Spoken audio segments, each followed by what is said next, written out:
આજે જે ગ્રુપ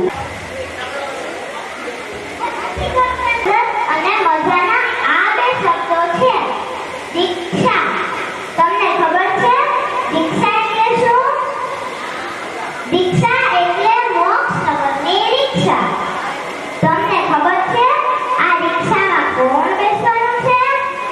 મારા વાલા વાલા ચાંદની દીદી. પહેલા તો મારા ચાંદની દીદી ચાંદીના વાસણમાં જમતા હતા, પણ હવે તો તે પાતળામાં જ વાપરશે.